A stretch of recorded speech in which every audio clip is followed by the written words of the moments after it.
Então nós estamos caminhando, né, na direção de relacionar espinores com rotações. Né? Nós primeiro tivemos uma experiência com os espinores mais diretamente nas aulas de Clive. Até agora nós construímos alguns. E aí a gente agora está caminhando para finalizar essa relação entre os espinores que estão aqui, né, e rotação. Então vamos trabalhar. Só na aula passada, nas aulas até anteriores, né, o que nós tínhamos visto é, vamos sempre tomar o ponto de vista de que nós estamos pegando um caso concreto, né, que é o E3, o espaço euclidiano tridimensional. Nesse espaço euclidiano tridimensional nós temos vetores, esses vetores, né, têm componentes VI, e aí nós já vemos a álgebra de Clifford, né, a álgebra de Clifford de E3, é a álgebra de Clifford das matrizes, as nossas matrizes gama, são as nossas matrizes de Pauli. Então, nós já fizemos essa associação. Nós podemos representar um vetor um vetor real, em forma de uma matriz euclidiana, matriz hermitiana. Então, esse vetor, essa matriz V aqui, que é a matriz associada ao vetor V, no espaço da álgebra de Clifford, o vetor do espaço euclidiano pode sempre trazer de uma forma matricial, lembrando aquele resultado de que para cada direção do espaço-tempo, nós temos uma matriz gama. Então, nós podemos sempre associar uma componente do vetor com uma matriz gama correspondente e formar, a partir de um vetor que está no espaço, uma matriz hermitiana no espaço da álgebra de Clifford. Então, aqui nós fizemos essa associação, então nós colocamos aqui VI, sigma I, colocamos aqui um meio, esse meio que é completamente irrelevante, possa ou não colocar, não importa, né?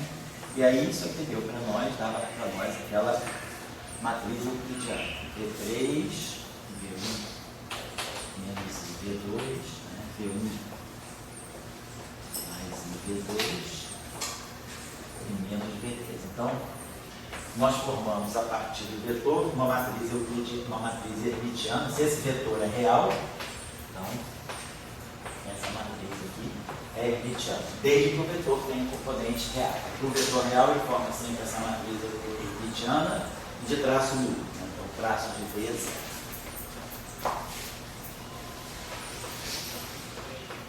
Perfeito. Então, isso é o que vamos dizer assim, a transcrição do vetor, né, do espaço da álgebra de Clifford. No espaço das coordenadas, nós já sabemos que nós fazemos uma rotação, né? O nosso vetor V, uma rotação, SO3, uma matriz ortogonal, que determinante 1, nosso vetor vai no vetor V'. E aí o que nós temos essas coordenadas, né? V' aí, são dadas pelos elementos da matriz F e J. E aí o que nós queremos fazer, então, é a conexão. A rotação que o vetor sofre aqui é através dessa matriz. Só que nesse espaço, desse vetor tendo dado, essa matriz também vai mudar. Então, contemporaneamente a essa transformação, a nossa matriz V vai numa matriz V', né? Vai ser dada do meio do V', sigma I. As coordenadas do vetor mudaram. Então, nós temos uma nova matriz, mas a nova matriz continua sendo hermitiana, continua tendo traço. Então, o que nós queremos relacionar agora é essa rotação aqui, ou que rotação eu vou fazer, como nós já explicamos na aula passada também, e como eu estou no espaço matricial, matrizes sofrem transformações do tipo transformações de similaridade, transformações de semelhança. Então, deve existir uma matriz S, então, vamos dizer, se tem uma matriz S, tal que V' seja S, V, S menos I. Então, nós temos uma transformação que no espaço das matrizes, essa transformação S aqui, faz a transformação do vetor visto como uma matriz, e essa transformação R que mora no espaço tridimensional faz uma transformação do vetor. Então, essa transformação aqui, essa matriz aqui é 3 por 3, essa matriz aqui é 2 por 2, então essa matriz S é 2 por 2. Então, a nossa associação, a nossa relação basicamente é essa. O que nós temos é um velhinho, então, um meio, né? Vamos colocar aqui um meio de velhinha em cima aí. Vai ter que ser igual a S. Quem é V? Um meio. VI cima aí. S menos 1. Os meios podem se cancelar, lembrando que esse V pode sair para cá, porque isso aqui são meros números, isso aqui é matriz 2×2, isso aqui é matriz 2×2, isso aqui é matriz 2×2. Esses aqui são coeficientes, né, numéricos dessa expansão. Então esse carinha pode passar para cá, então essa relação pode ser escrita assim, V' aí, sigma I, igual a VI, S, sigma I, só retomando esse finalzinho que já tinha sido feito. Né? Então, lembrando que o nosso objetivo é relacionar as rotações vistas no espaço de coordenadas e no espaço dos estenores daquele espaço que nós estamos considerando. Então, essa relação aqui vamos só reescrever. Então, quem é o velhinho aí? Velhinho aí nós sabemos, né? Então, vamos escrever a relação desse modo, um pouco de VI. S, sigma I, S menos 1. Agora, velhinha aí, R e J. VJ. E aí o sigma. Então nós temos V arbitrário aqui, V arbitrário.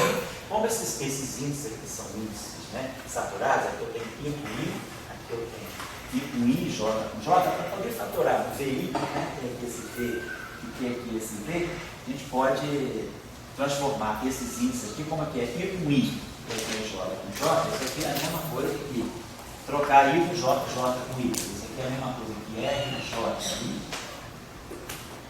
VI, sigma J. Não mudou nada, só renomeei índices, né? E aí eu tenho esse vetor aqui, posso jogar tudo numa relação só. Pode escrever isso assim, S, sigma I, S é menos 1, né? Isso aqui é uma matriz 2×2, né? Menos R, J, I, sigma J, isso aqui é uma matriz 2×2, uma matriz 2×2, matriz 2×2, isso aqui é um vetor VI, isso aqui é igualzinho. Essa relação aqui é válida arbitrariamente para qualquer V. Então, devido ao fato dessa relação aqui ser válida para Vs arbitrários, a solução geral é que, na verdade, tem que se anular. É esse coeficiente aqui. Então, com isso aqui, a gente tira essa relação. E essa, a matriz S, que nós não conhecemos, nós queremos determinar, ela tem que satisfazer a essa relação. Onde a matriz R, os elementos da matriz R, né, nós conhecemos, RJ, perdão. Sigma, deixa eu apagar isso aqui. Nosso problema, então, é determinar S. Se a gente determinar S, a gente tem a solução para a nossa busca aí. Vamos fazer aqui o seguinte, essa matriz aqui, ó, elemento da matriz RJ aí, é a mesma coisa que R transposto IJ. Mas como nós estamos lidando com a matriz R, é uma matriz que está no espaço de coordenadas, quer dizer, a matriz SO3, ela é uma matriz ortogonal. Se ela é uma matriz ortogonal, o transposto dela é o inverso dela. Então essa relação aqui eu posso escrever assim, R é menos 1, IJ. Dória, por gentileza, essa linha pega? Pega aí, informador? Então nós chegamos a essa relação, deixa eu só reescrever aqui, S, sigma I, S menos 1, é igual a R menos 1, IJ,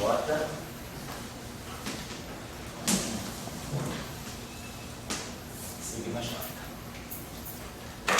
Basicamente a gente tem isso aqui. Então a gente está observando, né, que dada uma matriz R, eu fixar, fiz uma rotação E, eu sei que nessa rotação eu posso ter S, e se eu mudar S por um sinal, o problema não altera. Então, a gente já está vendo que para um dado R, né, para uma dada rotação fixa, R, né, matriz S, né, a matriz S, determinada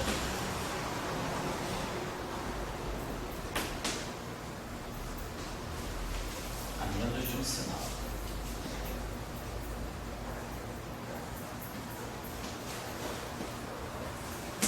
S menos S.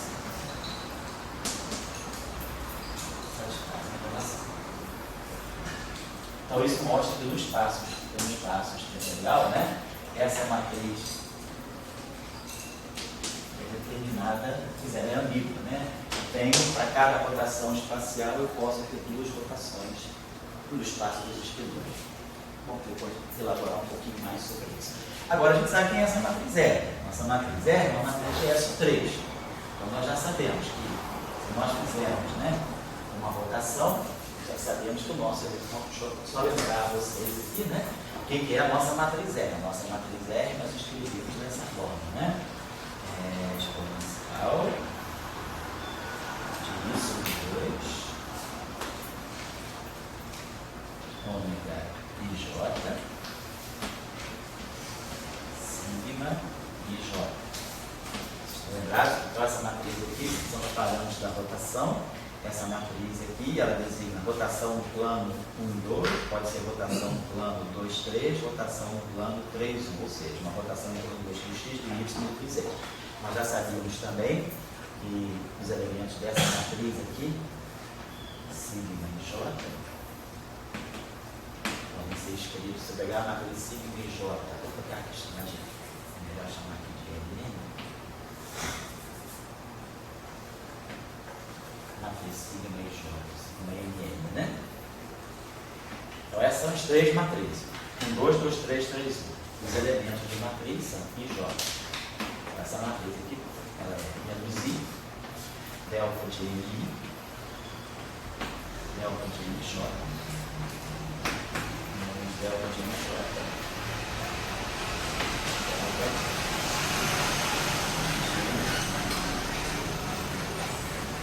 Então, nós já sabíamos então, que essa matriz aqui, se a gente quiser, nós já tínhamos também, só estou recapitulando rapidamente, para mais ideias aí. Nós já tínhamos visto que essas três matrizes aqui podem ser escritas assim. Nossa matriz sigma 2, vou só recapitular para vocês, a nossa matriz sigma 2, então ela vai ter elementos aqui, os elementos de matriz dela são dados por essa relação, ela vai ser essa forma, uma rotação no plano x, y, é 0, menos I, 0, I, 0, 0, 0, 0, 0. Só olhar por aqui, né? Porque se isso aqui é 1, 2, o único jeito de ter elementos não nulo é que isso aqui seja 1, 2 ou 2, 1, né? Então, depois a matriz sigma 2, 3, que é uma rotação do plano YZ, ela é dada uma rotação em torno do eixo do X, 0, 0, 0, 0, 0, menos I, 0 e 0. E finalmente a matriz sigma 3, 1, uma rotação no plano ZX, né? Dessa forma, 0, 0, I, 0, 0, 0, menos I. Então são as três matrizes. A gente viu que essas matrizes a gente podia escrever assim. Se eu quiser, como nós podemos. Essa matriz aqui, por exemplo, é uma matriz que faz uma rotação no plano XY. Então, é uma matriz que faz uma rotação em torno do eixo dos eixos. Então, nós podemos chamar essa matriz aqui de uma matriz, vou chamar assim de uma matriz, chamei aqui sigma 2 com sigma maiúsculo, vamos chamar a outra matriz, eu estou chamando de SR. Vamos botar aqui, vamos chamar essa matriz aqui, como é uma rotação, vamos chamar uma matriz assim de ômega 3. O que essa matriz aqui está fazendo? Uma rotação no plano XY, ou seja, uma rotação em torno do eixo dos eixos. Essa matriz aqui está fazendo uma rotação no plano YZ. Portanto, ela está fazendo uma rotação em torno do eixo do X, de ômega 1. E essa matriz 3,1 está fazendo uma rotação no plano ZX. Ela está fazendo uma rotação em torno do eixo do Y. Então, as matrizes sigma, com esses dois índices, elas especificam o plano onde você dá a rotação. Mas elas são idênticas. Eu posso renomear essas matrizes chamando a atenção para o eixo em torno do qual elas fazem a rotação. Então, uma rotação no plano XY é uma rotação em torno do eixo dos eixos. Uma rotação no plano YZ é uma rotação em torno do eixo do X. E uma rotação no plano ZX é uma rotação em torno do eixo do Y. E aí a gente vê que essas matrizes aqui, se eu escrever chamando as matrizes dessa forma, se eu pegar a matriz sigma I, ômega I, então, esse I aqui então pode ser a matriz ômega 1, ômega 2, ômega 3. E quiser tirar os elementos de vamos chamar de matriz aqui ômega M, né? Se eu pegar a matriz ômega M, quer dizer, ômega 1, ômega 2 ou ômega 3, e pegar o elemento IJ dela, o elemento IJ dela é menos I, o epsilon de leve típica M IJ. Ó, se a gente pegar a matriz ômega 1, ela só vai poder ter elemento 2, 3 e 3, 1. Então, se eu pegar a matriz, o elemento, a matriz ômega 1, né, essa aqui, o elemento 2, 3 aqui dá menos I certinho, o elemento 3. Então, essa expressão aqui, ela compacta todas essas matrizes. Se eu quiser pegar o elemento de qualquer matriz ômega, basta seguir essa expressão, que essa expressão aqui reproduz esses resultados aqui. Tá? Isso é uma questão de renomear. Então, eu vou precisar apagar o quadro de lá, ou não, posso apagar isso aqui. Então, eu vou trazer esse resultado para cá. Vamos escrever, então, a nossa matriz de rotação desse modo. Então, a nossa matriz de rotação R. Então, deixa eu pegar. Ela estava assim, exponencial de I sobre 2, ômega IJ, chamei de ômega, eu acho que é ômega M, né? Ômega MN, sigma, M. Então, vocês estão observando o seguinte, essa matriz sigma MN, sigma 2, é o ômega 3. Sigma 2, 3 é o ômega 1. E sigma 3, 1 é o ômega 3. Então, a matriz sigma MN, ela pode ser escrita desse modo. Epsilon, M, M, kappa, ômega K. Claro, somando de kappa. Os índices MN são Y, o índice K é um somatório. Então, ó, se eu pegar sigma 1, 2, aqui só pode ser um 2. Então, quando eu somar 1, 1, 2, 2, 3, 3, como aqui já é um 2, só vai sobrar um 3 aqui. Ômega 1, 2, 3 é 1. Então, fica o ômega 1. Se eu aplicar essa mesma expressão aqui, vai dar o ômega 2 e o ômega 3. Então, eu posso escrever essa relação. Posso fazer a relação entre o nome o índice, né? O label dessas matrizes aqui se relaciona com o índice, né? o rótulo dessas matrizes ômega dessa forma. Mas são as mesmas matrizes, é só uma outra maneira de reexpressar a matriz. Tá? Então, esse sigma M, então essa expressão que está aqui, ó, ômega MN, sigma MN, eu posso reescrever assim.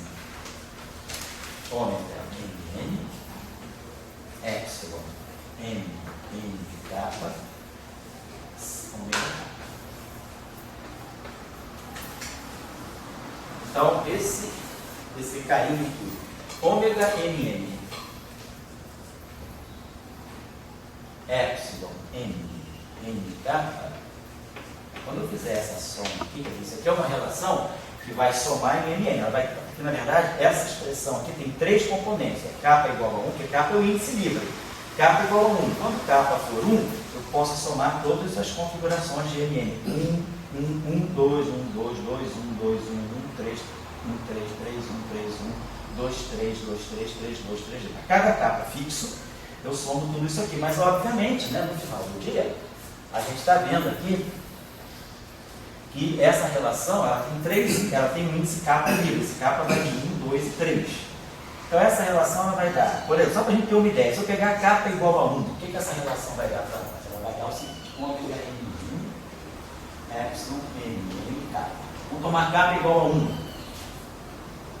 Ou eu tenho que fazer todas as somas. Aqui eu vou pegar ômega 1, 2, epsilon 1, 2, 1, mais ômega 2, 1, epsilon 2, 1, mais ômega 1, 3, epsilon 1, 3, 1, mais ômega 3, 1, epsilon 3, 1, 1, mais ômega 2, 3, epsilon 2, 3, 1, mais ômega 3, 2, epsilon 3, 2.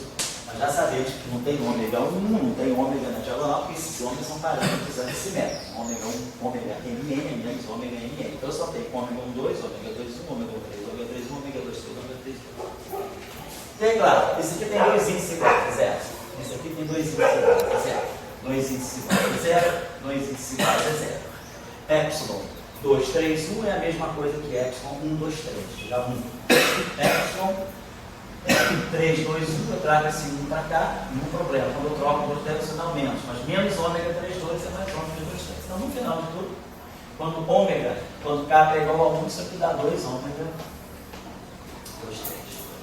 Então, ômega 2, 3 é o quê? É o parâmetro da rotação no plano 2, 3. Ou seja, é o parâmetro que está fazendo a rotação no plano YZ. Uma rotação no plano YZ é uma rotação no plano YZ, que é o ômega 2, 3, é uma rotação do eixo X. Então, eu posso, dessa maneira, renomear, em vez de trabalhar. Quer dizer, na verdade, esse ômega 2, 3 é um ângulo, é o parâmetro que especifica a rotação no plano 2, 3. Então, eu posso chamar isso aqui de um ângulo θ, que é justamente o parâmetro que vai me indicar, em torno do eixo K, se isso aqui vai dar um fator 2, né? Ele está dando 2 ômega 2, 3. Então, esse objeto aqui, ele está me dando justamente 2 vezes o ângulo da rotação em torno do eixo K. Parâmetro ômega, ele também dá o parâmetro de rotação, mas especificando a rotação naquele plano, que é exatamente idêntica à rotação em torno do eixo ortogonal àquele plano. Então, ao invés de escrever essa relação assim, pode ser mais útil. Aqui vai aparecer um fator 2, que é quando eu substituir aqui essa relação, epsilon n kappa, e aqui colocar a matriz ômega kappa. Então, e aqui agora eu juntar isso aqui vai dar um 2 θ kappa. Então aqui vai dar 2 θ kappa que vai cancelar esse 2. Então no final de tudo, isso aqui deu I θ kappa. Então essa é a forma padrão que inclusive já estudou as matrizes de Euler, né? Os ângulos de Euler, de rotação, parametriza uma rotação de um objeto no espaço, primeiro por uma rotação em torno do eixo dos eixos, um ângulo alfa. Depois rodei em torno do eixo dos eixos, nós fazemos uma rotação de um ângulo beta em torno do eixo do x, e depois uma rotação de um ângulo gama, de novo em torno do eixo dos eixos. É como a gente parametriza a rotação arbitrária, né? Que são chamados ângulos de Euler. Está saindo aqui, é só colocar os ângulos aqui. Primeira rotação vai ser uma rotação de um ângulo alfa em torno do eixo dos eixos. Então eu boto aqui alfa, ômega 3. Depois eu vou fazer uma rotação de um ângulo beta em torno do eixo dos x. Aí eu boto beta, ômega. Então vou ter 3 matrizes multiplicando-se e vou obter exatamente as matrizes do ângulo de Euler. Então quem quiser fazer esse exercício, fica uma tarefinha para obter a matriz de rotação de Euler, pode se obter aqui a partir desta expressão.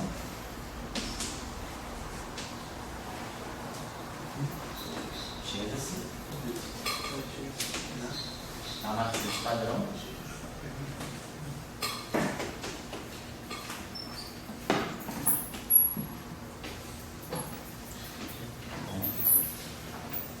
Os ângulos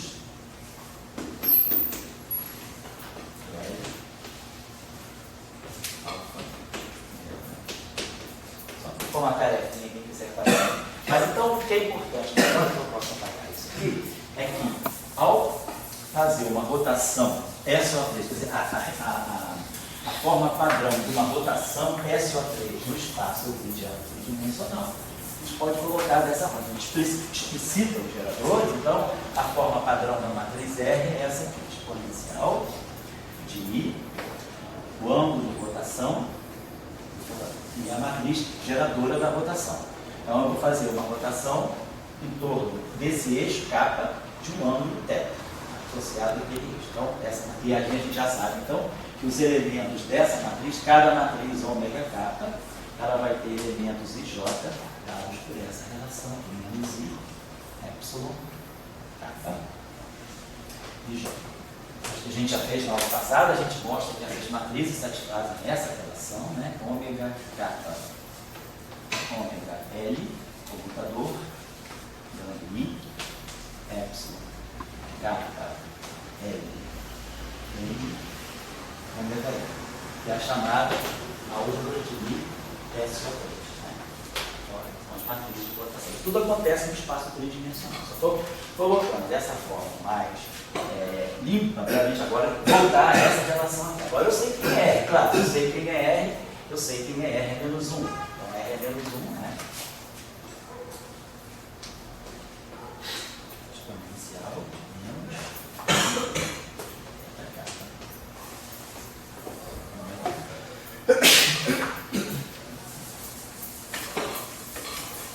Então agora a gente retorna, finalmente, a relação que estabelece a conexão entre o setor espinorial e o setor vetorial. Então a rotação é caracterizada por um certo parâmetro. Vou fazer uma rotação em torno de tal eixo com tal ângulo, isso especifica a rotação. Então, essa rotação está especificada pela matriz R. Essa mesma rotação de um ângulo tal, em torno de tal eixo, tem que ser vista no espaço dos espinores pela matriz S. Então, é essa relação que faz a conexão do mundo euclidiano. Então, aqui a gente está, esse R aqui, nós estamos em SO3, e esse S aqui, eu não sei quem é, a gente vai descobrir depois, que é uma matriz SO2, mas por enquanto essa matriz S ela simplesmente me colocou na álgebra de Clifford, do espaço euclidiano tridimensional. Então, como setor na álgebra de Clifford. Como é que essa rotação vai ser vista na álgebra de Clifford? Então, desse lado aqui, a gente pode escrever então isso aqui como seguinte exponencial de menos I delta kappa ômega kappa. Essa matriz aqui, então, é elementos IJ e aplicada ao sigma J. Vamos então fazer uma rotação infinitesimal. A vantagem, então, se trabalhar com um grupo de Lie, é que essa relação é uma relação altamente não linear, é um exponencial. Então, estou exponenciando aquela matriz a todas as ordens, θ, θ2, em princípio tem que trabalhar todas as ordens, exponenciando uma matriz, né? Mas, nós podemos falar, vamos supor, nosso problema é determinar a matriz S. Então, vamos pensar o seguinte, a nossa matriz S, ela tem que ter a mesma estrutura. O que essa matriz S vai representar? Ela vai representar uma rotação, sim, no espaço espinorial, sim, onde a ordem é 2 por 2, eu não vou ter mais matrizes 3 por 3. Mas essa rotação ela tem que guardar a memória do que aconteceu no espaço tempo. Tem que fazer uma rotação de um ângulo θ em torno de um certo eixo. Então, visto desse espaço, essa matriz vai ter essa característica. Ela vai ser exponencial, vamos colocar de I, vamos colocar o mesmo ângulo de rotação θ, só que não vai ser a mesma matriz ômega kappa. A matriz é 3 por 3. Eu tenho que procurar uma matriz 2 por 2 que vai simular, não, vai realizar a mesma rotação nesse espaço. Então, eu vou fazer uma rotação de um ângulo θ em torno de um certo eixo qualquer, 1 ou 2 ou 3, não importa. Então, vamos chamar essa matriz aqui, como aqui já tem ômega, sigma, chamar essa matriz aqui de uma matriz lambda. Essa matriz do lambda kappa, então, lambda kappa é 2 por 2. Ela está representando, né? Ela faz o papel do gerador da rotação realizada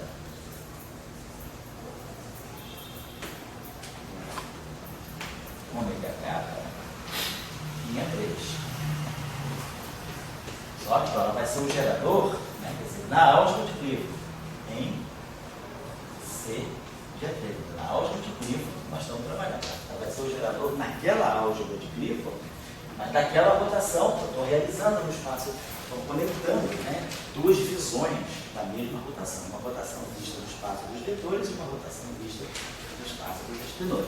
Então, essa matriz é essa, nós não sabemos quem é essa, porque nós sabemos quem é terra. Eu sei quem é o ângulo, vou fazer uma rotação tal, eu fixo a rotação, mas eu não sei quem é lambda. Então, o nosso problema é determinar lambda. Mas, claro, quem determina lambda, automaticamente sabe S. Então, nós jogamos o nosso problema, agora nós saímos do grupo, vamos para a álgebra. Nós estamos aqui em cima. Né? Vamos lembrar que a gente tinha escrito aquela relaçãozinha assim, meio pictórica, né? Lapidária, o grupo é exponencial da álgebra. Então, quer dizer, quando a gente joga o problema para o expoente, a gente saiu do grupo e foi para a álgebra. Ou é a melhor coisa, porque na álgebra a gente linearizou o problema.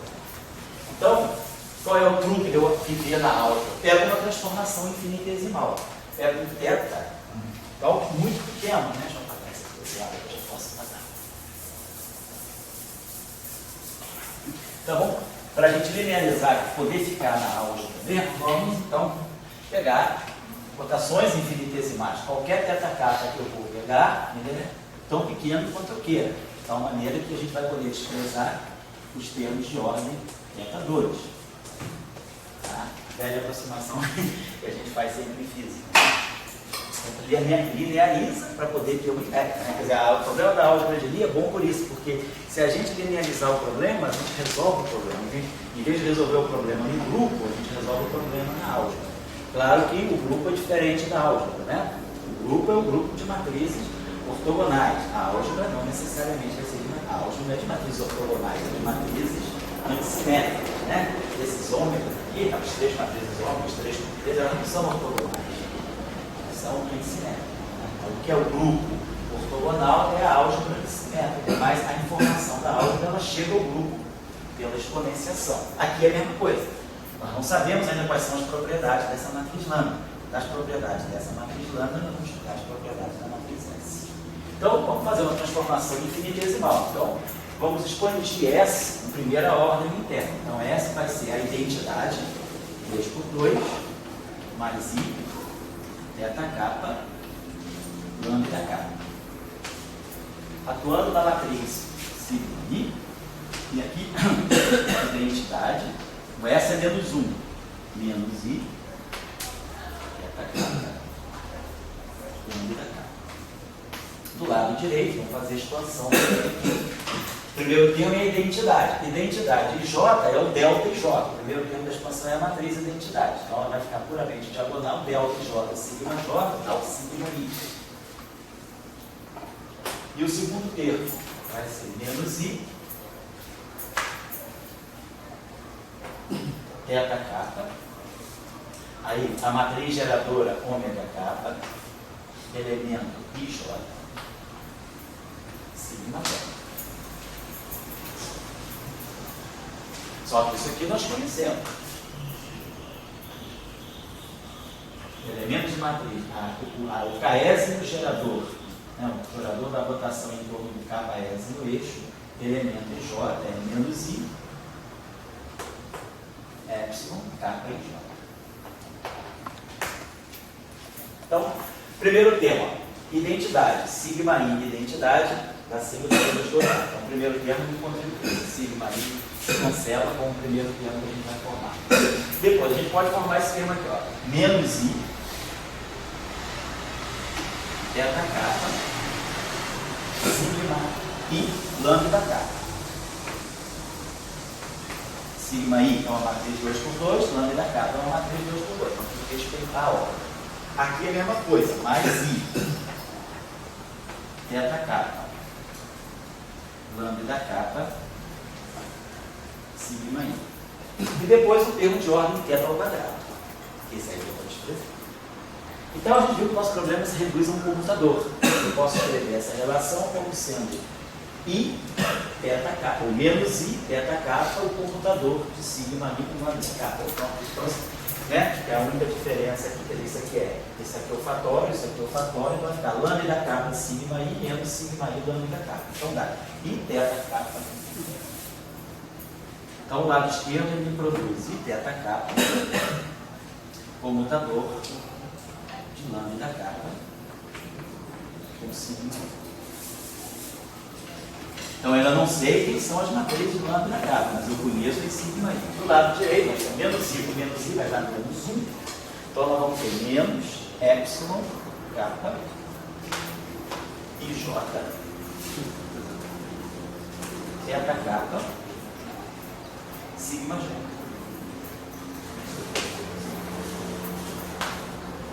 Certo? Aqui.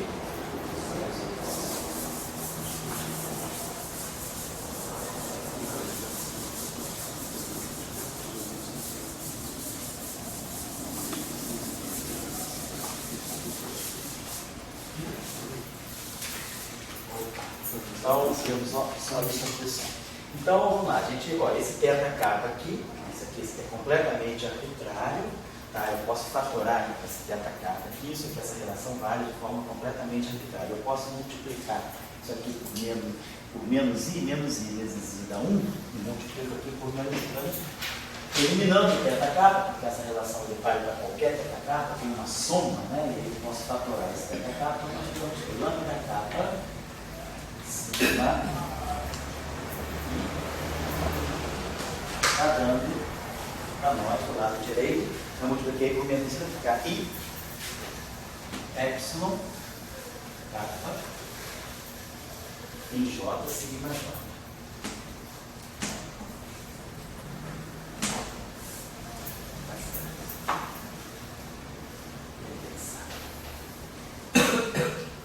Muito bem, então nós já começamos a ver que essa matriz aqui, ela está praticamente, ó, kappa i j kappa. Nós sabemos essa relação aqui. Nós sabemos que sigma kappa, o sigma i, dá 2i igual epsilon kappa i j sigma j. Isso aqui já faz parte aí do nosso patrimônio cultural. Já viu isso aí lá atrás. Então, tem um problema do compreensão. A gente já sabe também que a gente pode expressar essa relação desse modo. O meio das matrizes de Pauli, elas formam exatamente essa álgebra aqui. Né? Divido aqui tem um 2, né? Que eu divido por 4 aqui, divido por 4 aqui, né? 22, né? Divido por 4, e o meio que eu jogo para cá e o meio distribuo para cá. Então, essa relação aqui é exatamente idêntica àquela relação que nós temos do ômega kappa do ômega i.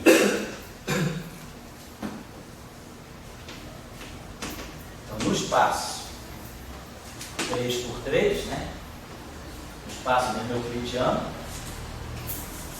no espaço euclidiano, nós temos essa álgebra dos geradores das rotações.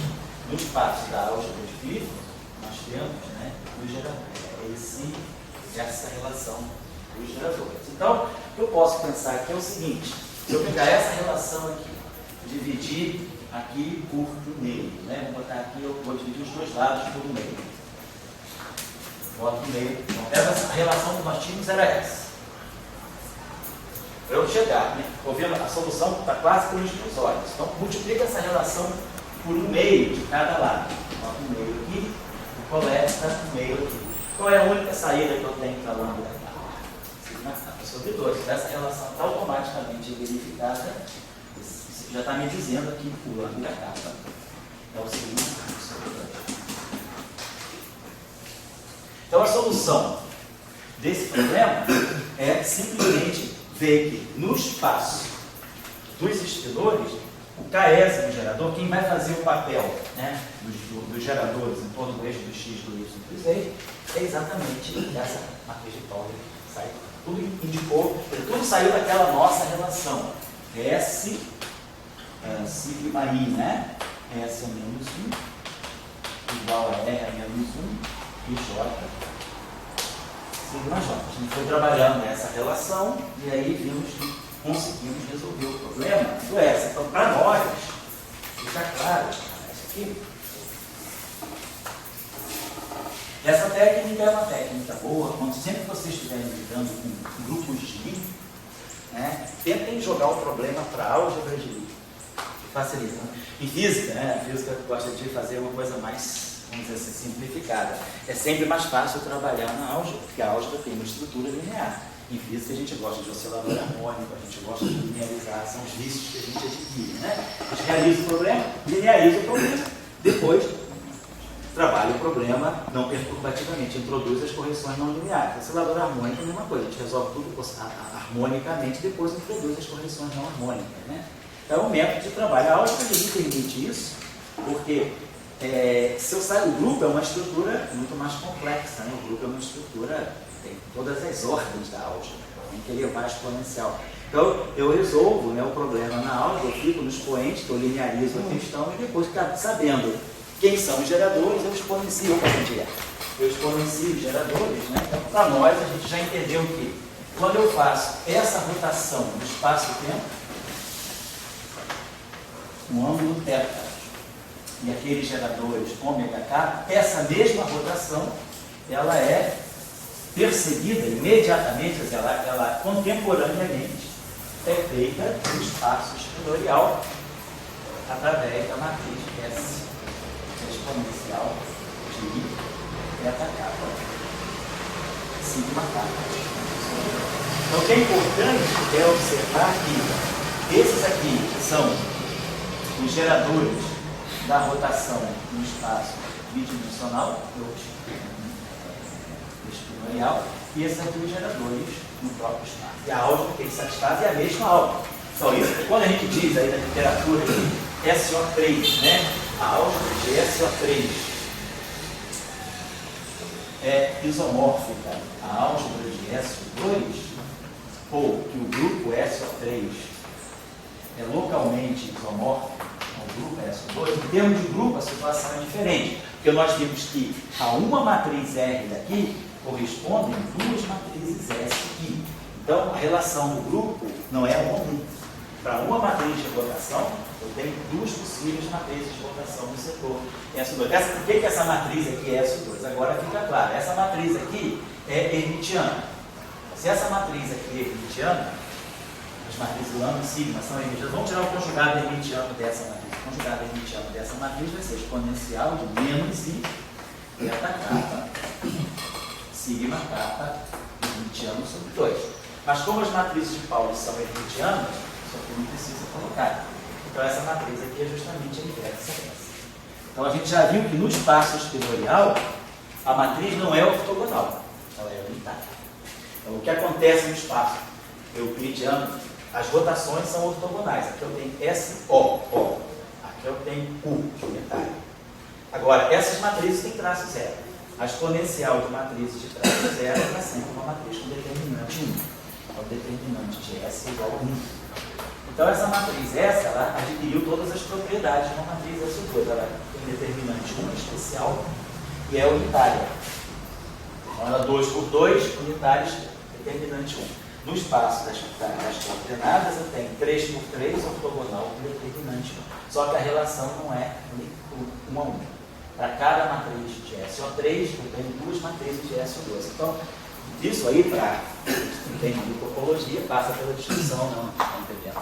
Isso aí passa pela discussão do espaço que é simplesmente conexo e do espaço duplamente conexo. Quer dizer, se a gente olhar o grupo, não como um conjunto de matrizes, mas a gente pode fazer uma descrição topológica do grupo. O grupo é um espaço, né? O grupo de Lie é uma categoria de grupo chamada grupo topológico. É uma categoria mais geral. Nós somos chamados de grupos topológicos. Dentro dos grupos topológicos, nós temos os chamados grupos de Lie.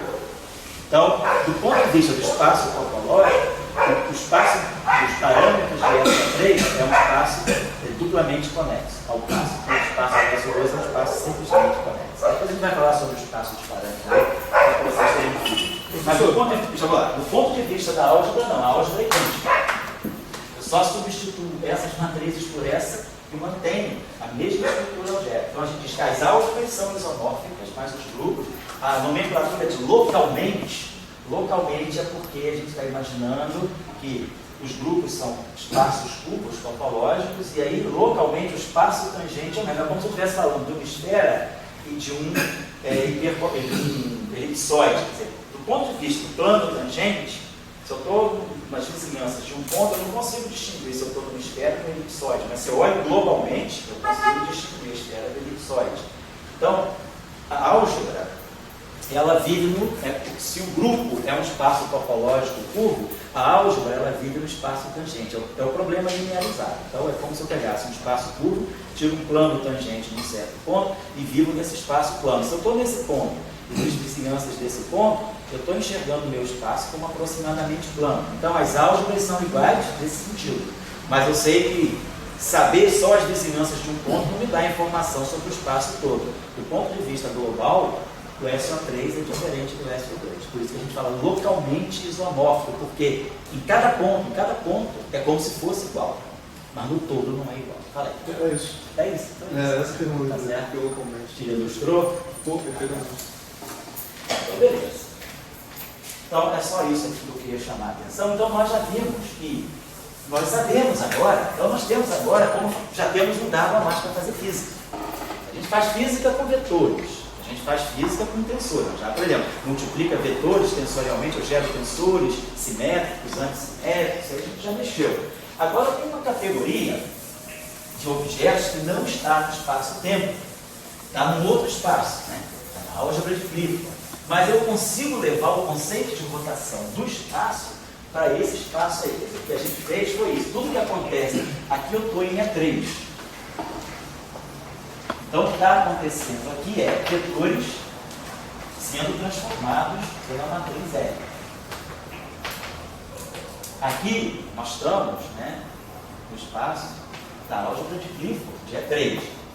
Essa álgebra de Clifford de E3 é, na verdade, também associada a SO2. O que está acontecendo aqui? Aqui está acontecendo que a rotação, eu chamei aquele, identifiquei o vetor, representei o vetor por meio de uma matriz, e aí vejo que a rotação daquele vetor me induz essa rotação no espaço das matrizes, representando aqueles vetores.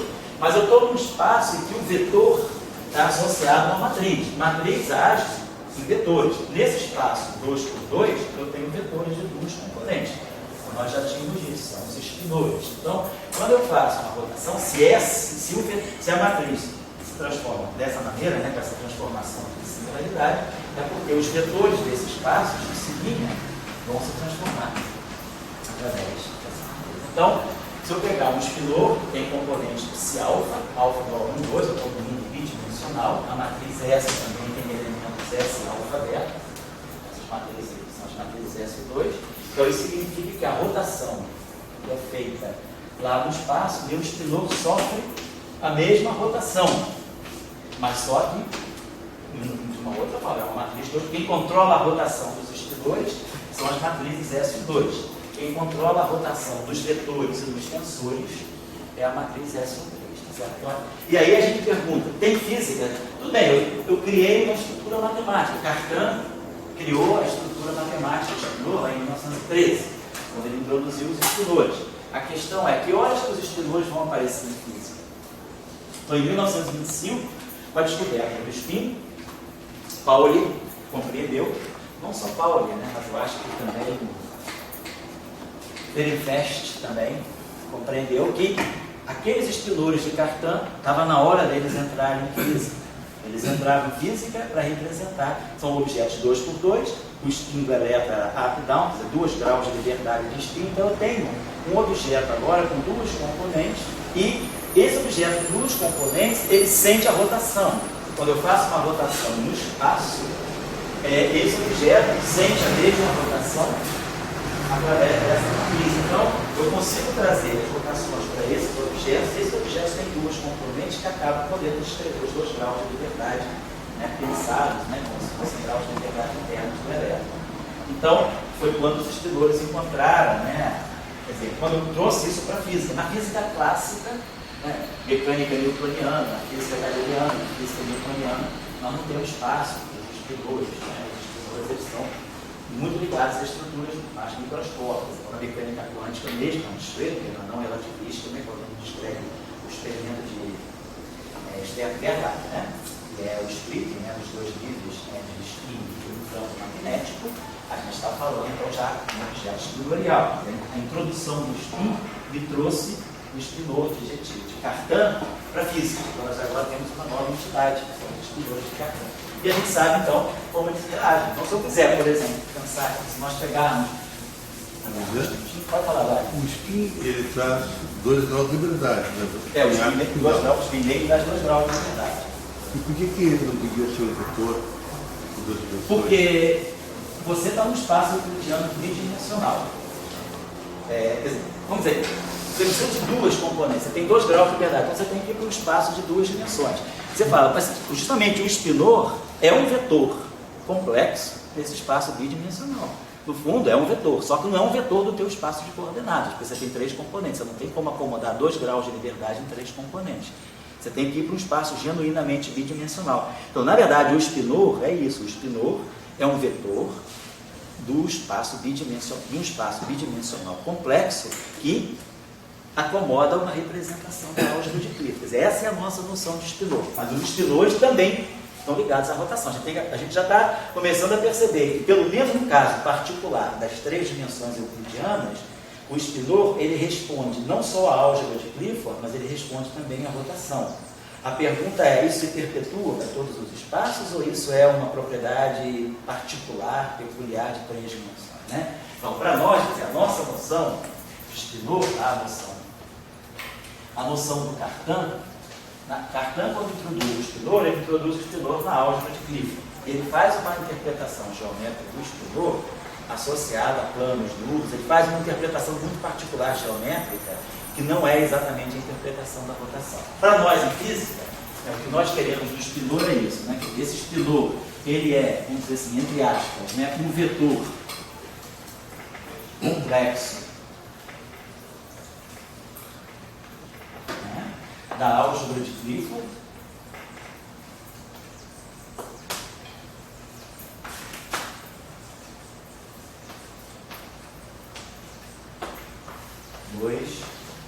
n sobre 2 dimensional associada a um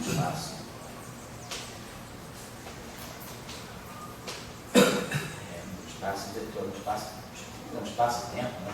N-dimensional. Isso a gente já tinha visto. Então, isso é a categoria geral dos spinor de Cartan. Agora, o que nós estamos vendo, no caso tridimensional, e que a gente vai generalizar, é que esse vetor, entre aspas, complexo, ele é vetor, ele não está exatamente no espaço vetorial de base. Ele não pode ser expandido numa base onde eu tenho vetores unitários de direção. Ele pode ser expandido ao longo dos eixos de coordenadas. Então, se a gente olhar para o espaço vetorial, ele prescinde de uma noção de origem, né, de uma orientação. O spinor simplesmente é um vetor, né, complexo, é um objeto complexo nesse espaço unidimensional, mas ele não precisa, dentro desse espaço espinorial, dar uma noção de direção. Então, ele é um vetor, entre aspas, nesse sentido. Ele não está no espaço-tempo. Né? Agora, ele é um vetor a espaço associado ao padrão. Com uma característica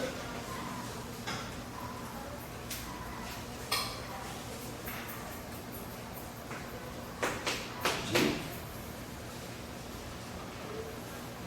reagir ou de ser transformado, né? De sofrer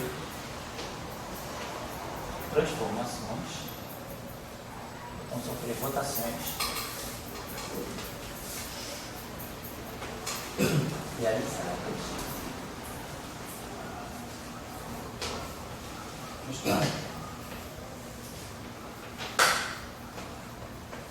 Então, como nós vimos, né? A rotação que a gente faz aqui no espaço euclidiano, sendo uma transformação SO3, o spinor reage também, sofre essa mesma rotação com um ângulo θ em torno de um certo eixo, só que a matriz que executa a rotação é uma matriz SO2, não é uma matriz SO3. Mas essa matriz SO2, ela tem geradores que guardam a memória do SO3 através da álgebra. Quer dizer, a álgebra de SO2 é exatamente a álgebra do SO3. Então, isso está me garantindo que realmente eu estou fazendo uma rotação.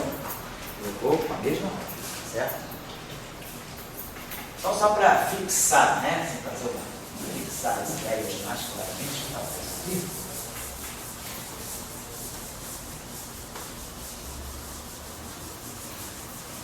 Deixa eu só fazer uma pergunta meio confusa. Quando você criou aquele teu V maiúsculo, Sei. você criou uma matriz 2x2. Isso. E essa matriz 2x2, ela não poderia servir como para entender o spin? Vamos dizer, sim, ela serve de certa maneira para você. Quer dizer, essa matriz 2x2. Estou querendo entender alguma coisa de spin, eu tenho 2 graus de liberdade sem chamar spinor. Sei. Eu quero representar 2 graus de liberdade. E outro representou 3 graus de liberdade com um vetor. Quero representar alguma coisa por 2. Então, já que o spinor é a única solução, Para representar o spin. é a única, ou tem outras possibilidades não investigadas? Essa é a minha pergunta. Eu diria que, por enquanto, é uma possibilidade. Eu acho que com a equação de Dirac, fica claro que a única possibilidade de você tornar relativístico o conceito de spin é através do spinor. Mas vamos esquecer da relatividade, vamos esquecer da equação de Dirac, vamos pensar na rotação.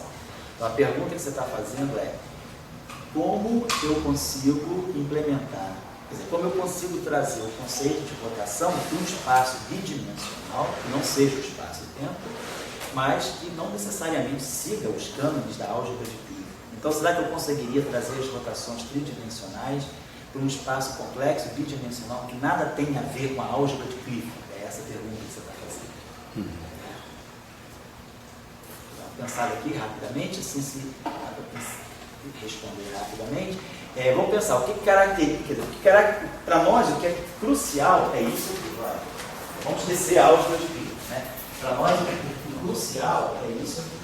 É que a gente tenha a relação entre, a rotação feita no espaço-tempo, essa relação. Para nós, o que vai ser o vínculo importante vai ser isso aqui. O V, esse V'inho, que é o nosso famoso V'inho, ele tem que ter uma matriz S atuando em V, atuando em S menos 1. E, simultaneamente, o nosso V'inho lá no espaço das coordenadas, ele está sempre transformado pela matriz S. Então, isso aqui são meus dados de partida. Não necessariamente, agora, vamos pensar, essas matrizes, esse vetor aqui, quer dizer, essa matriz 2 por 2, ela tem que ter 3 graus de liberdade. Ela não pode ser, quer dizer, uma matriz 2 por 2, ela tem 4 componentes, alfa, beta, gama, delta. Então, ela tem, em princípio, 4 componentes. Como o meu vetor tem 3 componentes independentes, essa minha matriz, ela não deve trazer graus de liberdade novos, ela deve manter o mesmo número de graus de liberdade. Ela deve ser uma matriz com 3 graus de liberdade. Então, sei que toda matriz 2 por 2, toda a gente já tinha até falado isso aqui, toda e qualquer matriz 2 por 2 pode ser expandida na base da identidade, um alfa vezes a identidade, mais o beta i vezes as matrizes de Pauli. Independentemente de álgebra de Clifford, nós sabemos que qualquer matriz 2, essa é uma base boa no espaço das matrizes 2 por 2. Se eu pego a identidade, é uma matriz, pego as 3 matrizes de Pauli, qualquer matriz pode se expandir. A gente tinha até visto que essa expansão é sempre possível, desde que alfa seja o traço da matriz M e desde que os beta-is sejam os traços das matrizes da matriz M vezes qualquer matriz sigma. Então eu consigo localizar quem é alfa, quem é beta 1, quem é beta 2, quem é beta 3. Então eu consigo expandir uma matriz de 2 por 2 nessa base. Então, só que essa base aqui, são 4 vetores de base, tem 4 elementos. Eu tenho que vincular. Então, seria interessante se essa matriz aqui não pode ter os 4 elementos independentes. Então, para eu vincular essa matriz, vamos pegar o setor de traço nulo. Eu posso pegar matrizes de traço nulo. Então, eu boto aqui menos alfa. Então, eu consigo acomodar aqui as 3 componentes do vetor, alfa, beta, gama, numa matriz 2 por 2 de traço nulo. Então, a pergunta é, agora, claro, como eu introduzir as matrizes de Pauli, em princípio, essa matriz aqui é uma matriz complexa. Mas aí, para eu, de novo, se ela é uma matriz complexa, ela tem 6 elementos. Ela tem 2 complexos aqui, 2 complexos aqui, 2 complexos aqui. 2, 4, 6. Porém, se eu quiser reduzir de 6 para 3, basta pôr a condição de hermiticidade. Sendo hermitiano, esse alfa que está aqui é o mesmo alfa que está aqui, e esse beta que está aqui é o mesmo gama ou beta está. Então isso aqui me garante a presença de 3 elementos. Então, para eu trazer um vetor de 3 componentes independentes euclidianos num espaço complexo 2 por 2, a solução de eu não criar graus de liberdade adicionais é se eu representar esse vetor por uma matriz euclidiana, uma matriz hermitiana de traço nulo. Do momento que eu coloquei matriz hermitiana de traço nulo, assim, ficou aprisionado na álgebra de Clifford, entrou querendo ou não querendo. Então, a única solução é essa. Tem uma unicidade, né? Oi? Tem uma unicidade nessa solução. Tem. Quer dizer, tem a unicidade no sentido de que você consegue sempre determinar a matriz, os geradores da matriz S, mas a matriz S fica determinada menos no sinal. Tem uma ambiguidade. A cada rotação no espaço físico, você tem 2 rotações distintas por um sinal no espaço existente. Essa é, vamos dizer assim, é o grau de indefinição máximo que você tem. Certo? Legal, então eu acho que o raciocínio é esse. Vou pensar, o raciocínio um pouco não matemático, né, mas um raciocínio mais físico, grau de liberdade. Eu estou transcrevendo um vetor de um espaço-tempo para outro espaço-tempo. Eu estou simplesmente reencaixando, né, esse meu vetor, né? Para quem estuda música aí, eu estou transcrevendo uma melodia de Dó maior, sei lá, para Lá maior. Estou simplesmente fazendo uma transcrição, não vou botar mais nota e nem menos nota, não vou mexer no ritmo. Eu vou fazer uma transcrição, né, de Dó para Lá. Então eu vou subir uma sétima, uma sexta, uma sétima, e vou fazer simplesmente uma reincorporação da mesma música numa outra tonalidade. É isso que eu fiz. Eu não posso criar nem destruir música, nem nota, né? Então, com isso eu caio diretamente na... Caiu no sigma, caiu no espaço do sigma, cara, a álgebra de Clifford já pegou. Então, em frente, nós fazer essa solução de que seria por aí, agora a resposta. É a história, então, que você, quando monta uma matriz em 3 dimensões... Quando eu monto o quê? Uma matriz em 3 dimensões. Em 3 dimensões. 2 por 2, você... Quer dizer, quando você monta uma matriz 2 por 2, o que nós vimos aqui, essa matriz pode sempre ser expressa nessa base. Você pode sempre trazer as matrizes de Pauli. A questão é, se esse setor aqui for apagado, fatalmente você caiu das matrizes de Pauli. A chance que você tem de sair da álgebra de Clifford é se você tiver o alfa diferente de 0. Mas aí, devido à questão dos 3 graus de liberdade, você precisa apagar o alfa. Você precisa ter tudo contraído, só as matrizes sigma dão conta de. Acho que o que ele está querendo tentar achar outra base para poder reduzir esses 3 graus de liberdade. Você achar outras matrizes com propriedades diferentes, mas que reduzam 3 graus de liberdade. Aí você não vai conseguir. Porque se você passar de uma base, né, para outra base, reduzindo o grau de liberdade, a tua transformação vai ser singular. E aí não pode ser uma Não serve para ser uma transformação de coordenada. Certo? Beleza. Mas a pergunta é super sensata, né? Que eu estou tentando mostrar para vocês a construção. Então, no processo de construção, a gente está na cozinha, a gente vai perguntar, por que eu estou fazendo isso, não? É o momento de perguntar esse, né? No livro já está tudo bonitinho. Você está na sala, não está na cozinha, né? Porque na cozinha a gente tem direito de ver, mas por que você fez isso, por que você foi para cá, foi para lá? Acho que esse é o momento mais importante para a gente entender como é que as coisas aconteceram. Né? Eu queria te uma dúvida também. Fala. Você pega um espaço vetorial que tem uma caracterização algébrica simples. Você fala, tem que atender tais coisas, chama isso de espaço vetorial. Tem alguma caracterização algébrica para o espaço espinorial? Sei lá, uma estrutura que tenha 2 operações e obedeça tais regras? Isso. Tem alguma... Quer dizer, a estrutura que você tem é sempre pensando o seguinte, eu tenho que construir, o espaço espinorial vai ser sempre um espaço complexo com essa característica de dimensionalidade, potências de 2, 4, 8, 16, 32, com aquelas matrizes gama satisfazendo aquelas propriedades de anticommutação. Mas aí você precisa desse teu espaço-tempo n-dimensional para poder caracterizar esse outro espaço. Não tem como você prescindir desse n? Tem também. Você pode definir um espaço espinorial, você poderia definir um espaço espinorial antes mesmo de definir o espaço-tempo. Você pode definir um espaço espinorial. Pode fazer o contrário. Você pode reconstruir o espaço-tempo a partir do espaço espinorial. Você comentou isso na na primeira aula. Certo?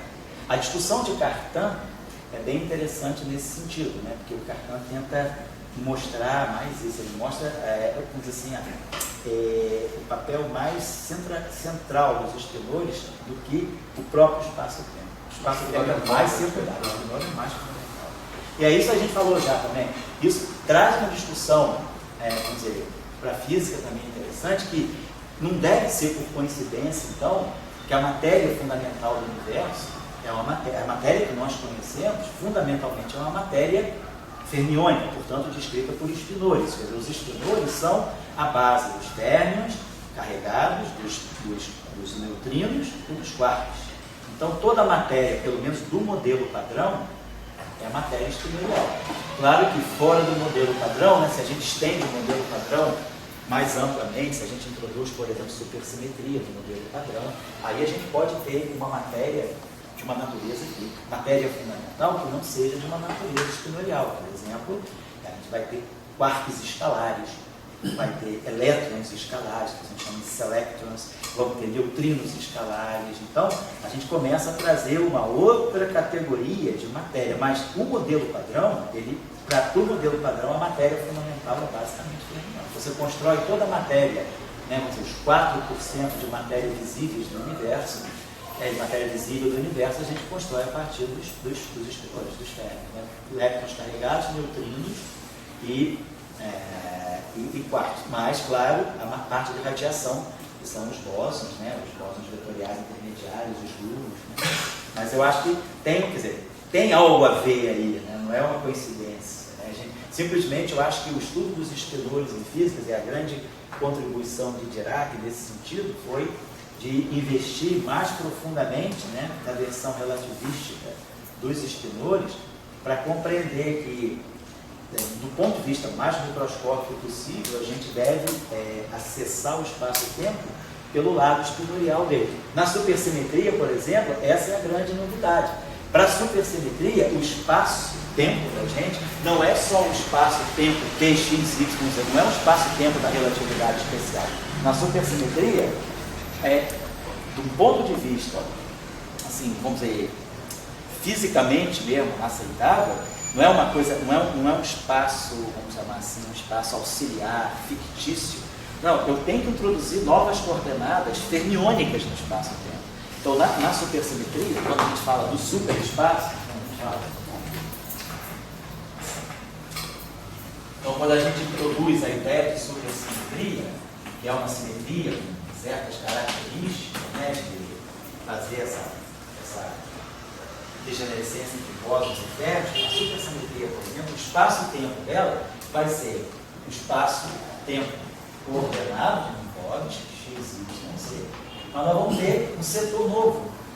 Nós vamos ter aqui 4 coordenadas, θ1, θ2, θ3, θ4. Essas 4 coordenadas aqui são as 4 componentes de um férmio relativista. Então, nós temos coordenadas fermiônicas. Claro que no nosso nível, a gente pensa que no nosso nível de percepção do espaço-tempo, né, de investigação do espaço-tempo, a gente ainda não percebeu o setor fermiônico do espaço-tempo. Mas a supersimetria ela já preconiza que o espaço é mais amplo do que a gente percebe. O espaço não tem só as coordenadas temporais e espaciais, ela tem um setor de natureza espinorial, são as coordenadas espinoriais, vamos chamar. Não acha que esse é um enigma maior para a supersimetria do que se tem eletroescalar, partículas? Sim, eu acho que isso é bem mais fundamental. Eu acho que, para mim, supersimetria é muito mais isso do que ficar dizendo que vai aparecer no LHC, fotino. Vamos dizer, esse é um aspecto, vamos dizer assim, é uma consequência do conceito de supersimetria. O conceito de supersimetria, ele está no espaço-tempo. Como é que nós compreendemos o nosso espaço-tempo? O que é o espaço-tempo para nós? A gente, cada vez que vai evoluindo, né, a gente vai evoluindo, até mesmo na experimentação, a gente vai percebendo um espaço-tempo sempre mais complexo. Quer dizer, a gente sai do espaço-tempo, do espaço euclidiano, e aí a relatividade especial, ela já coloca o tempo, né, numa relação de simetria muito mais forte com as coordenadas espaciais. Então a gente já entra no conceito de espaço-tempo. Isso já foi um passo, incorporar o tempo e as coordenadas num único espaço. E aí o conceito-chave que a gente tem é o conceito de causalidade de cones de luz. Agora a pergunta é, se o meu espaço-tempo, a causalidade do meu espaço-tempo é controlada pelos cones de luz, será que eu consigo... Essa estrutura de cone de luz, ela acomoda só a relatividade? Ou talvez a relatividade, ela serviu, né, vamos dizer assim, de meio de batedor para eu chegar numa percepção muito mais profunda do espaço-tempo, que é a estrutura dos cones de luz. Então a relatividade me levou para os cones de luz, mas o espaço-tempo não para aí. Então a gente começa a perceber que eu consigo fazer, eu tenho uma estrutura muito mais fundamental no espaço-tempo, que está associada às estruturas, que está associada aos cones de luz, que não é a relatividade especial. A relatividade especial é apenas o ponto de partida. E aí a gente sai das transformações de Lorentz, a gente vai para as transformações de Poincaré, das transformações de Poincaré vão para as transformações de dilatação, das transformações de dilatação, que são de escala, a gente vai para as transformações conforme. Então a gente começa a perceber que por trás dos cones de luz não tem só a relatividade especial, tem a simetria conforme. Essa simetria conforme, por sua vez, ela tem uma origem, ela não aparece como um só. Qual é a origem da simetria conforme? É a supersimetria. Então, quando você... E aí a supersimetria conforme ela já foi testada experimentalmente, quer dizer, os experimentos do SLAC de 68, quando se atesta a descoberta dos quartos, né, experimental, que na época chamava-se de quartos, né, mas na verdade são os quartos, na verdade, os quartos eles saíram dentro, né, de um experimento que chamou para a física um novo conceito, que é o conceito de liberdade assintótica. O que se descobriu naquela época? Que no interior dos prótons e dos nêutrons existem subestruturas que, quando acessadas a energias muito grandes, ou seja, quando testadas a distâncias muito pequenas, elas se comportam como livres, objetos livres. Então, isso é o conceito de liberdade assintótica. Então, quanto mais próximo eu estou dos quartos, menos eu interajo com eles. Isso é a liberdade assintótica. Essa liberdade assintótica está associada justamente à simetria conforme. Ela é uma manifestação em experimento de que existe uma simetria mais ampla do que a simetria relativista, que é a simetria conforme. Beleza, aí você fala, bom, cheguei na simetria conforme, mas em física a gente sempre quer saber a origem. Simetria conforme é um grupo com 16 parâmetros, aí eu sei, nós sabemos exatamente trabalhar o grupo conforme. A questão é, será que o grupo conforme, ele é a base, ele é a raiz, ele para nele ou tem algo mais fundamental do que ele? E aí a gente consegue ver que eu consigo gerar as transformações conforme do espaço-tempo, que estão por trás da estrutura de cone de luz do espaço-tempo, através da supersimetria.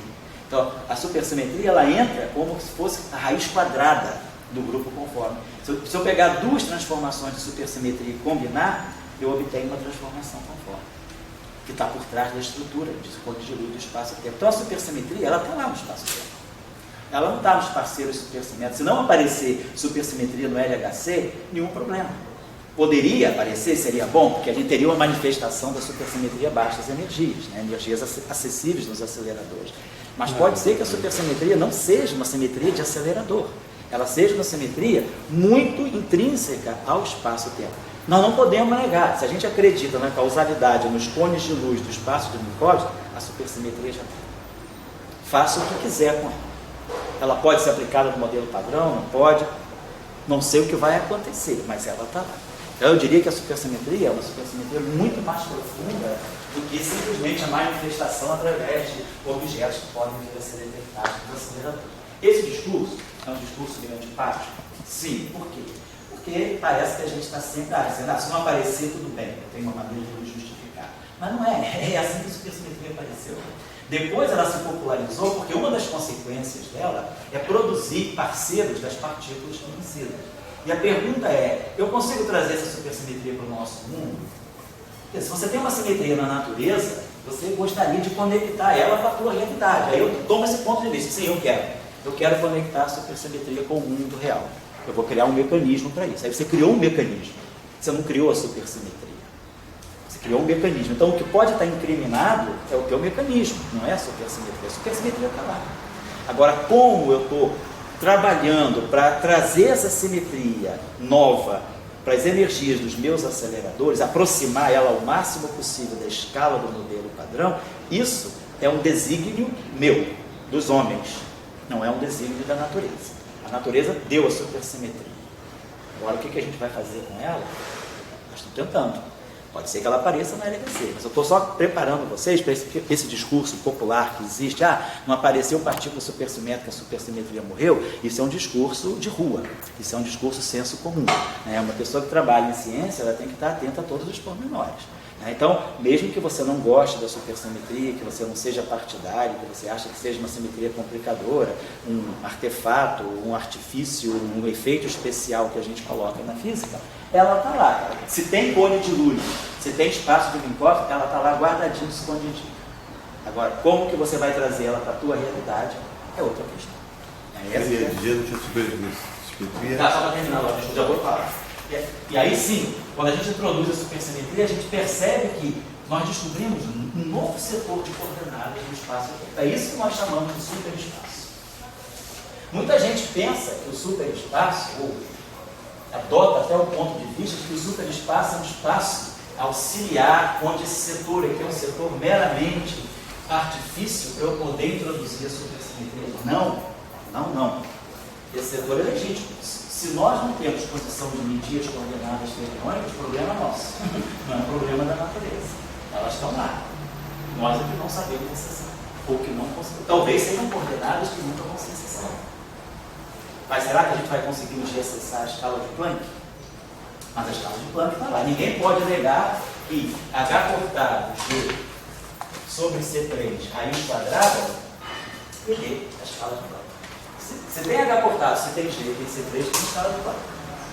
Agora, se a gente sabe fazer física lá ou não, aí é problema nosso, não é problema da escala de Planck. Ela está lá, a natureza deu. Se a natureza deu H cortado, G e C3, está lá. A natureza não deu a carga elétrica para a gente? Deu. A natureza não deu H cortado? Deu. A natureza não deu C? Deu. Então a natureza me deu 1 sobre 137. Eu consigo colocar a física? Consigo. Átomo de hidrogênio está aí. Estrutura fina, está lá. Então, essa constante está lá e eu tenho física para ela. Essa constante está lá, nós ainda não temos física para ela. A supersimetria está lá, e nós também estamos tentando construir uma física. Porque a gente está tentando construir uma física, teoria de corda, gravitação quântica, a gente está desesperadamente, há mais de 80 anos, tentando dar um sentido a essa escala de Planck. Também nós estamos tentando dar um sentido à supersimetria. A supersimetria, ela pode ser, quer dizer, com essa arquitetura, com essa engenharia, de 40 anos para cá, fez-se uma engenharia a partir de 78, basicamente, 36 anos atrás, se pensou numa engenharia de trazer a supersimetria bem próxima do modelo padrão. E aí, claro, o LHC foi a máquina criada para testar esse resultado. Mas isso é